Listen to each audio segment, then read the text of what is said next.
हम लोकतांत्रिक देश में होने के बावजूद हमारे अधिकारों को कुचला जा रहा है। जिन छात्रों को आज के दौर में शिक्षा के लिए संगत रत्न शिक्षा पढ़ाई करना चाहिए, आज वो अपने अधिकारों के लिए लड़ाई लड़ रहे हैं सड़कों पर। ये दुर्भाग्य की बात है कि हम ऐसे न्यायिक व्यवस्था में हैं जो सत्ता जब नहीं हासिल कर पाती है तब वो न्यायिक व्यवस्था में भेज देती है।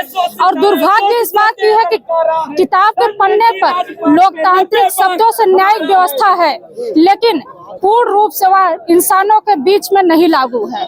यह भी सच है कि जो भी न्यायिक व्यवस्था में बैठे हुए लोग हैं, यदि वो बोलने का प्रयास करते हैं तो उन्हें यहाँ से वहाँ, वहाँ से यहाँ ट्रांसफर कर दिया जाता है।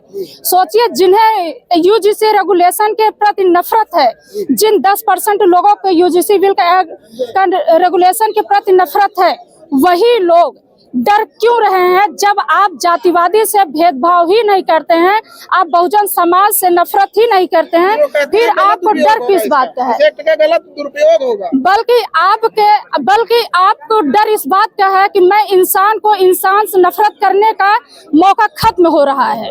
जिस देश में इंसान को इंसान समझने का मौका खत्म हो रहा है, वो लोग कह रहे हैं कि हमें रेगुलेशन के हिसाब से हमें गलत तरीके से फंसाया जाएगा। ये गलत है। सदियों से आप बहुजन समाज को सताते आए हैं और आज जैसे रेगुलेशन एक्ट आती है आपको सड़कों पर उतरना पड़ गया है। सच आपके सामने है। बहुजन समाज में रोहित वेमुला थे, पायल तड़वी जैसे तमाम बहुजन बेटियां हैं, तमाम बहुजन छात्र थे जो जातिगत भेदभाव के कारण सुसाइड कर लिए हैं। यदि वो सुसाइड नहीं, उनकी हत्या है जातिवादी लोगों की वजह से। तो हम सभी छात्र या हम सभी बहुजन के लोग जब तक यूजीसी रेगुलेशन हम सब के बीच लागू नहीं होता है, तब तक हम सब लोग सड़कों पर अपनी लड़ाई लड़ते रहेंगे। हर हाल में लड़ेंगे जब तक हमें हमारे अधिकार पूर्ण रूप से हासिल नहीं हो जाता। नहीं बोल रहे हैं यूजीसी पे।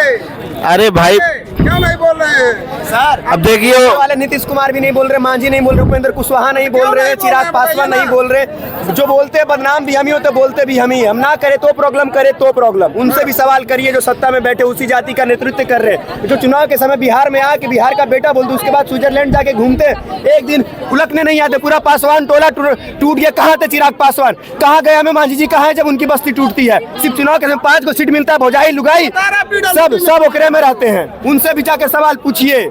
क्या कहना चाहेंगे? दरअसल आज हम प्रयागराज आए हुए हैं यूजीसी के समर्थन में। हम अपनी टीम के साथ और तमाम सारे जो साथी हैं यूजीसी के समर्थन में। और जो है देखिए, ये जो यूजीसी रोका गया है सुप्रीम कोर्ट के माननीय उच्च न्यायालय के संज्ञान में आया है। ऐसे में कह रहे हैं प्रक्रिया, जांच की प्रक्रिया चल रही है, लेकिन हम लोग यूजीसी के समर्थन में हैं और यूजीसी लागू हो। क्या बदलाव होगा? बदलाव ये होगा, देखिए जैसे तमाम एससी ओबीसी अन्याय अत्याचार हो रहा है, ये देखने को टीवी और पेपर के माध्यम से मिलता रहता है। तो कहीं ना कहीं जो है दर्जनों, हम लोग सामाजिक आदमी हैं, हम लोग खुद उसके पीड़ा को झेल रहे हैं। ये कहीं न कहीं हर जगह जातिवाद और ये सामंतवाद जो है हर जगह पे है।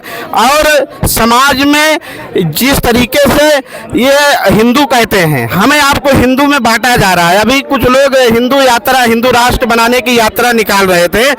हमें आपको हिंदू बनाकर ये लोग अपना काम निकाल रहे हैं, अपनी सरकार बना रहे हैं, अपने लोगों को हर जगह पे बैठा रहे हैं। इसीलिए हम लोग कहना चाहते हैं कि बहुजन समाज एक हो जाए, नहीं तो बहुजन समाज हाशिए पे आज है।